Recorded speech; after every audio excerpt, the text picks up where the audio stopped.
सभी संत महापुरुष भक्ति परमार्थ में आने वाले जिज्ञासुओं के लिए शाकाहार अपनाने पर जोर देते हैं।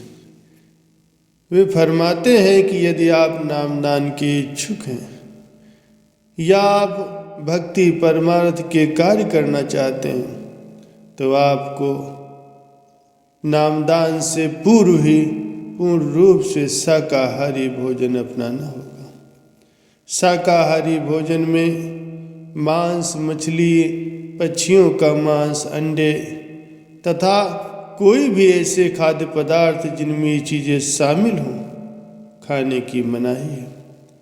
शाकाहारी भोजन में बहुत से स्वास्थ्यवर्धक पौष्टिक खाद्य पदार्थ हैं जिनमें फल, सब्जियां, दूध और दूध से बनी वस्तु में दही, मक्खन, पनीर आदि, अनाज, अधिकांश ब्रेड और पास्ता शामिल हैं।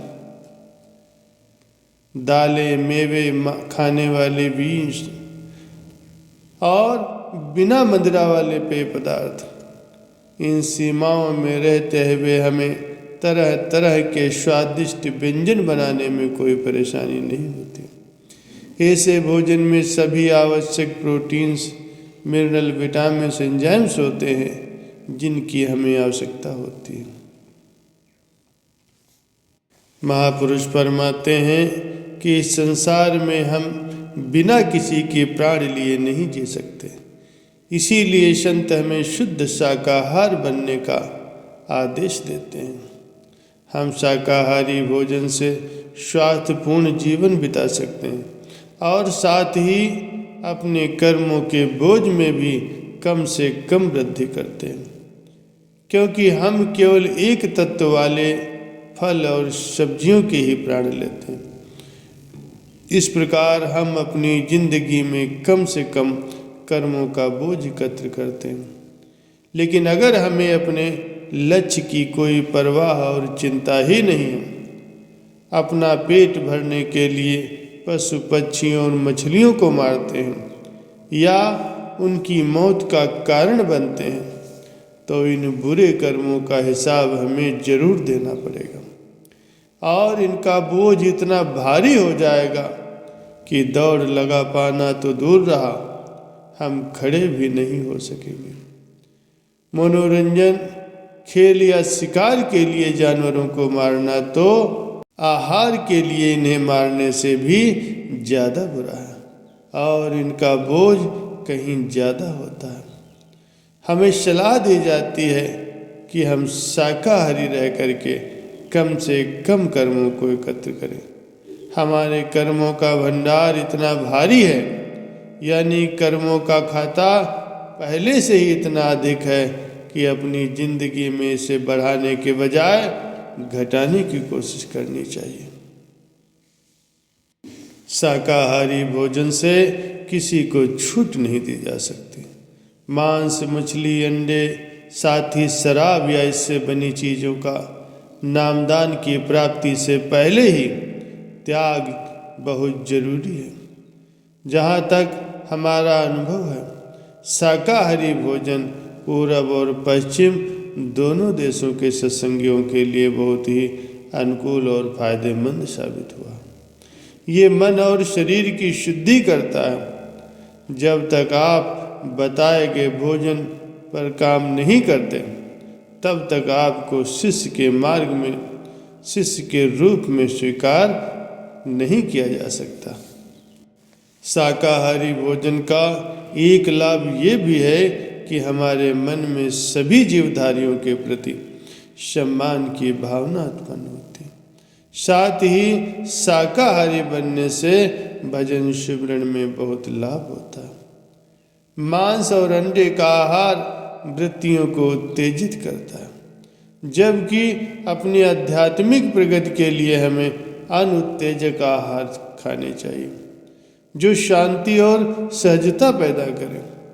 हमारे आहार का हम पर बहुत अधिक प्रभाव पड़ता है और जैसा आहार करते हैं वैसा ही मन बनता है।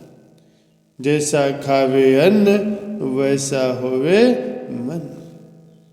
मांस और मदिरा का सेवन ये हमारे ध्यान को फैलाता है, हमारी एकाग्रता में बाधा डालता है। जानवरों की हत्या करने, मांस का आहार करने से मन और आत्मा में कठोरता आती है। उस प्रभु के यहाँ जो खुद प्रेम, करुणा, उदारता और दया का मूर्त रूप है, ऐसे लोगों को कोई स्थान नहीं मिलता। आहार के लिए ज़्यादा सनकी या हठी होने की कोई ज़रूरत नहीं है।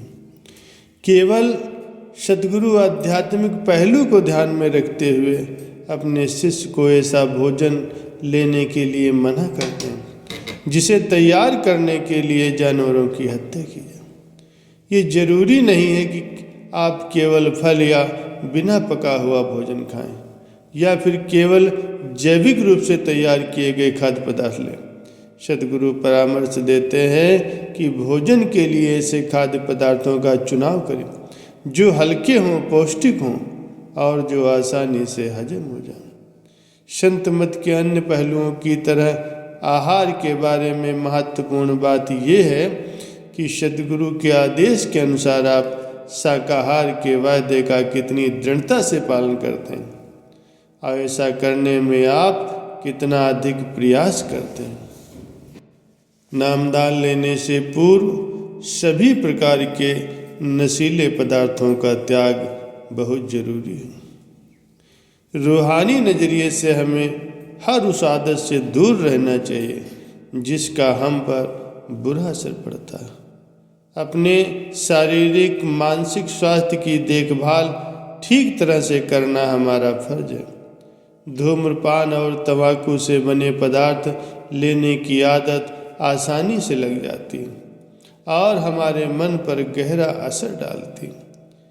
इसकी वजह से मन और शरीर में ऐसी ज़बरदस्त तलब उठती है जो हमारे मनोबल को कमज़ोर कर देती है। परमार्थ के मार्ग पर चलने और जिंदगी का सामना करने, अपने असूलों पर कायम रहने के लिए हमें दृढ़ इच्छा शक्ति की ज़रूरत है। धूम्रपान हमें शारीरिक और मानसिक तौर से कमज़ोर बना देता है और इसका हानिकारक असर हमारी रूहानी तरक्की पर पड़ता है। महापुरुष फरमाते हैं कि धूम्रपान या अन्य जितने भी नशीले पदार्थ हैं उनका सेवन एक खतरनाक आदत है।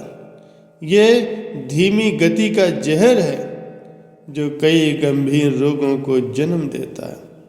इसीलिए बेहतर है कि हम ऐसी आदतों से दूर रहें। हम जोर देकर के सुझाव देते हैं कि जो भी आदत हमें अपने बस में कर लेती और हमारी सेहत के लिए हानिकारक है, उससे हमें सख्त परहेज करना चाहिए। नशीले पदार्थों के सेवन से केवल पल भर के लिए खुशी मिलती। नशे की लत का परिणाम लंबी बीमारी और फिर पछतावा ही है। इनका प्रयोग हमारी सोच को इतना धुंधला कर देता है और हमारे विवेक पर ऐसा पर्दा डाल देता है कि हम अच्छे बुरे, सही गलत, न्याय अन्याय में अंतर नहीं कर पाते। परिणाम ये होता है कि हम ऐसे कर्म कर बैठते हैं जो हमें मुश्किलों में डाल देते हैं। मादक पेय पदार्थ में सभी बुराइयां हैं। ये हमें बुरे कर्मों के लिए उकसाते हैं। इसमें कोई संदेह नहीं कि पल भर की खुशी दुख और पीड़ा का माया जाल बुन देती है। सद्गुरु स्पष्ट करते हैं कि नशीले पदार्थों और दवाइयों के प्रभाव से होने वाले अनुभवों का भजन सुमरण के दौरान होने वाले आंतरिक अनुभवों से कोई संबंध नहीं है। ऐसे नशीले पदार्थ वास्तव में इस मार्ग की बहुत बड़ी रुकावटें हैं और आंतरिक उन्नति को पूरी तरह से रोक देते हैं। शराब से परहेज के पक्ष में तर्क और दलीलों की जरूरत नहीं है। सभी जानते हैं कि शराब पीकर लोग किस तरह से अकल खो देते हैं और इसके नशे में क्या क्या बेवकूफ़ियाँ और गुनाह कर बैठते हैं। याद रखें कि रूहानी अनुभव की प्राप्ति किन्हीं भौतिक साधनों के द्वारा नहीं हो सकती। ये मानसिक और आध्यात्मिक रूप से बिल्कुल खोखला बना देती है, शारीरिक स्वास्थ्य को बुरी तरह से जर्जर कर देती है। अनेक व्यक्ति इन नशीले पदार्थों के कारण पागल हो जाते हैं, आत्मघात तक कर लेते हैं। जिज्ञासु को चाहिए कि वो स्वयं परखे क्या वो संत मत के अनुसार अपने जीवन को गुजार सकेगा या नहीं। इसके अतिरिक्त उसे एक मजबूत आधार और स्थिरता प्राप्त होगी, जो आध्यात्मिक उन्नति के लिए बहुत जरूरी है।